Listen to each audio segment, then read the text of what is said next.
You're in seat 14A. The wing bends outside the window, and somewhere in the back of your head, there's a diagram from a school textbook. It said the top of the wing is longer. The air on top has to speed up to meet the air underneath at the back edge. Faster air, lower pressure, and the pressure lifts the plane. Almost every part of that is wrong. NASA's own aeronautics guide has a name for this picture. They call it the most popular incorrect theory of lift, built on an assumption that was never physical. Here's the part nobody tells you. The two streams never meet again. The air going over the top reaches the back of the wing before the air underneath, and the wing flies anyway. If the explanation you were given is broken, then what's actually holding you up at 38,000 feet? Walk it back to the start. The myth needs one rule to be true, that the air splitting at the front must arrive at the back at the same instant. There is no law of physics that says it must. When you actually measure it, the air over the top moves much faster than the same time idea predicts. Plug the myth's numbers into the math, and you get only a sliver of the lift a real wing makes in a wind tunnel, and a wing is not half a funnel.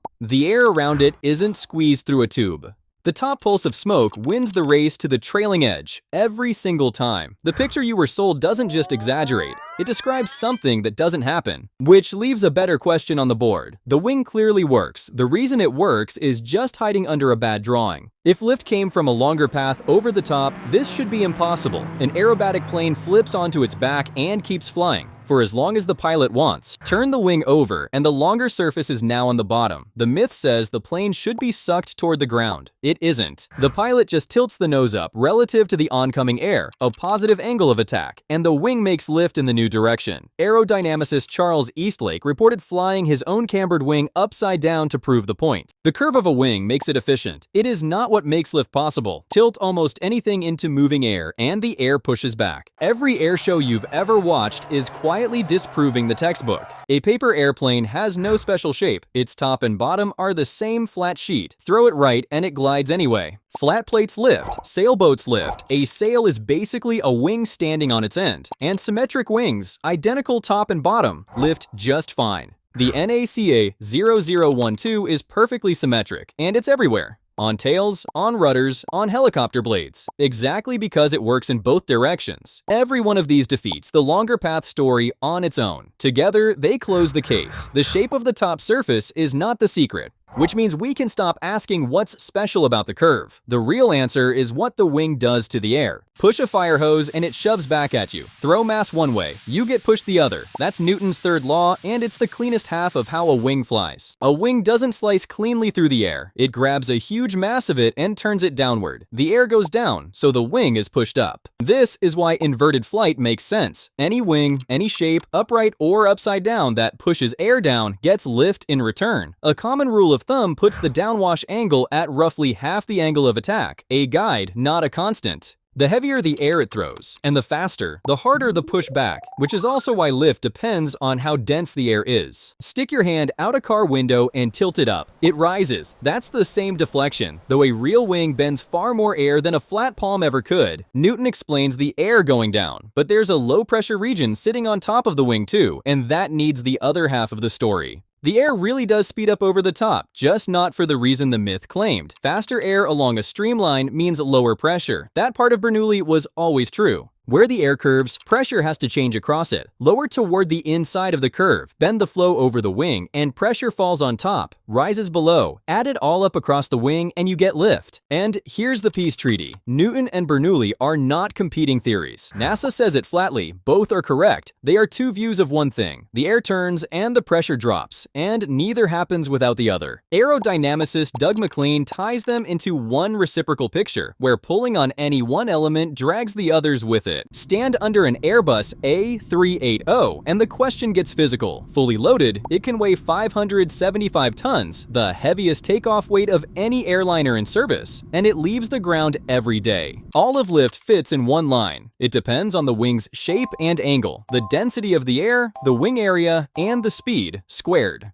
Speed is the powerful one. Because it's squared, doubling your speed quadruples your lift. Give that an 845 square meter wing, stretch it almost 80 meters tip to tip, and 575 tons stops being a mystery. That single squared term is why a takeoff roll matters so much. The wing doesn't change. The plane just goes fast enough for the same wing to carry the whole building. In steady, level flight, the rule is simple. Lift exactly equals weight. The giant isn't beating gravity, it's matching it. Lift grows as you tilt the wing up into the air. More angle, more lift, but only up to a line you do not want to cross. Past a critical angle, the air can't follow the top of the wing anymore. It separates, breaks into turbulence, and the lift collapses. That's a stall. The exact angle depends on the wing and the conditions, usually somewhere between 8 and 20 degrees. Devices on the leading edge can hold the flow on longer and push that limit out toward 18. A stall isn't about being too slow by itself, it's about that angle. Cross it, and the most reliable wing in the world quietly stops being one. Which is why pilots train for this on the ground, again and again, so the line stays a number they respect, not a surprise. Weight is the force everyone understands. Gravity pulls every plane straight down, through a single balance point, the center of gravity. In level flight, lift and weight cancel out exactly. The trick was never to defeat gravity, it's to make a force that matches it, pound for pound. A trainer Cessna tips the scale near 1.1 tons. A 747-8 hits about 448. The A380, 575.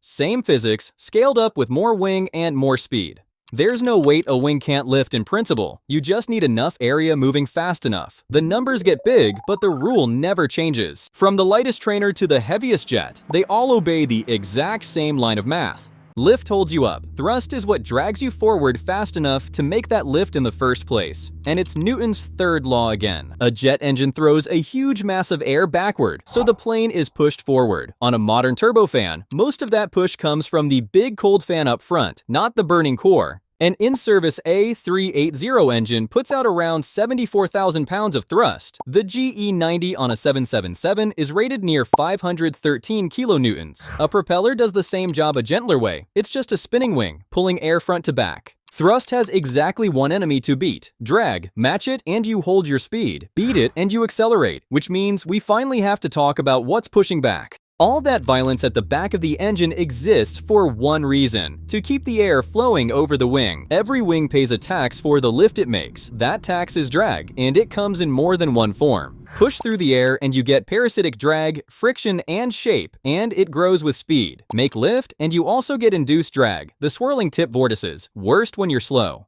Add them up, and you get a U-shaped curve with one sweet spot of best efficiency, the lift-to-drag ratio. A 747 sits near 17. Concorde, around 7 at Mach 2, the price of going supersonic. A high-end glider, past 60 to 1. And one fact that surprises almost everyone. In a climb, lift is actually a little less than weight. The engines carry part of the load along the angle of the climb. Level off, and lift equals weight again. Bank into a turn, and the wing has to work harder, which is how a hard turn can trigger a stall. Drift close to the ground and drag eases, the cushion pilots call ground effect. Watch a free kick bend around the wall. The ball spins, drags air around with it, and curves. That spin is a cousin of lift. Engineers describe a wing's lift with the same idea, a circulation of air locked around it called gamma. It's an analogy for the ball, not a blueprint for the wing. There's even a clean equation. Lift per length equals density times speed times that circulation. And it only exists because air is slightly sticky. Without viscosity, the math says a wing would make no drag and no lift at all. Here's what matters. None of this is unknown. The equations that design every wing flying today were nailed down over a century ago.